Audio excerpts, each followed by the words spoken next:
NCR में बीते हफ्ते भर से भीषण गर्मी का 3rd डिग्री टॉर्चर जारी है। साइबर सिटी में पारा 47 के पार दर्ज किया जा रहा है। हालात यह हैं कि सुबह 7 बजते ही झुलसाती लू का एहसास होना शुरू हो जाता है और दोपहर 12 बजे तक तो सड़कें वीरान होने लगती हैं। ट्रैफिक की मूवमेंट बेहद कम हो जाती है। बाजार सूने सूने दिखाई देने लगते हैं। डॉक्टर भी गर्मी के सितम से बचने की सलाह देने लगे हैं। गुरुग्राम के चीफ मेडिकल ऑफिसर ने बताया कि अगले कुछ और दिन हीट वेव चलने की संभावना के मद्देनजर सभी को एहतियात बरतने की सलाह दी जाती है। सीएमओ गुरुग्राम ने कहा कि सीधे धूप की जद में आने से बचें, घरों के खिड़की दरवाजे बंद रखें और छोटे बच्चों व बुजुर्गों का खास तौर पर ध्यान रखें। पिछले अगर कुछ दिनों की बात करें तो टेम्परेचर 45 से ज़्यादा चल रहा था, लेकिन पिछले 2 दिनों से 47-48 के पास टेम्परेचर है और हीट रिलेटेड इलनेस के केसेस जो हैं स्वाभाविक तौर पर बढ़ रहे हैं।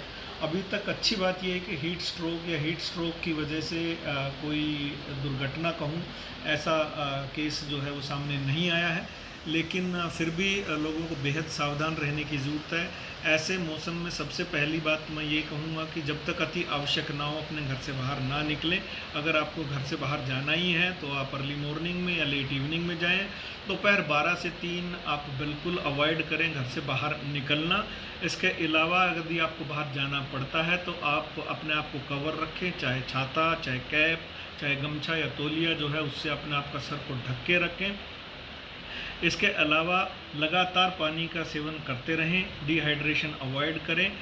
सबसे बेहतर तरीका ये होगा कि रसदार फलों का आप सेवन कर सकते हैं, चाहे तरबूज, खरबूज हो, संतरा हो, चाहे ग्रेप्स हो। इसके अलावा खीरा और ककड़ी जो सलाद में हम यूज़ करते हैं, इन सभी का सेवन करें।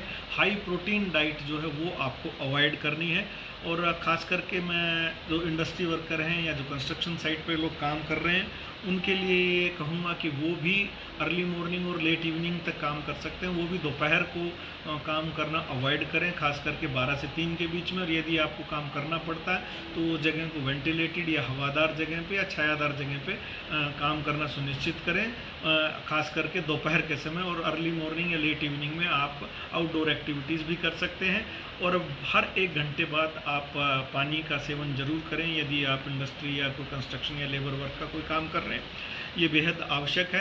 अपने छोटे बच्चे, बुज़ुर्ग और अपने जानवरों का ज़रूर ध्यान रखें, क्योंकि गर्मी सबसे ज़्यादा इनके साथ साथ जो लोग दवाइयाँ ले रहे हैं या हार्ट डिजीज़ या किडनी डिजीज़ से पुरानी बीमारी से ग्रस्त हैं वो भी अपना ध्यान रखें। और हीट रिलेटेड इलनेस के साइंस और सिम्टम्स को यानी उनके लक्षणों और चिन्हों को पहचानना समझें। जैसे खास करके आपको उल्टी, दस्त या आपको जी मितलाना या चक्कर आ रहे हैं या आपकी स्किन रेड हो गई है या आपको अनकॉन्शियसनेस या डिजीनेस महसूस हो रही है, ऐसा आपको लग रहा है, तो आप तुरंत नज़दीकी स्वास्थ्य केंद्र पर संपर्क करें। क्योंकि ना केवल हमने सभी CHC, PHC या अपने सेंटरों पे ORS कॉर्नर बनाए हैं, बल्कि सिविल हॉस्पिटल में हमने इसके लिए हीट रिलेटेड इलनेस वार्ड के साथ साथ एक हाइपोथर्मिया रूम भी क्रिएट किया है, जहाँ एक्सक्लूसिवली हीट स्ट्रोक के केसेस को हम देखभाल करेंगे।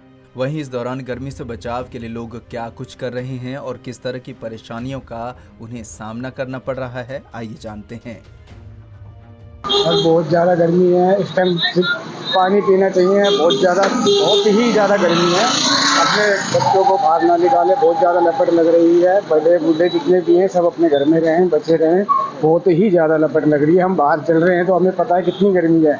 गर्मी भाई हम तो लोगों से कहते हैं ज़्यादा गर्मी पड़ रही है, बचाव ये है कि अपने जब थोड़ा सिर पे कुछ ढक कर रखें, पानी ज़्यादा पिएं और बच्चों का ख्याल रखें, धूप न निकलें। वहीं मौसम वैज्ञानिकों के मुताबिक अगले कुछ दिन और भीषण गर्मी का सितम जारी रहेगा और अगले कुछ दिनों तक बारिश की संभावना भी नहीं दिखाई दे रही है। लिहाजा इस झुलसाती गर्मी से खुद का बचाव करने की जरूरत है। पंजाब केसरी टीवी के लिए गुरुग्राम से नीरज वशिष्ठ की रिपोर्ट।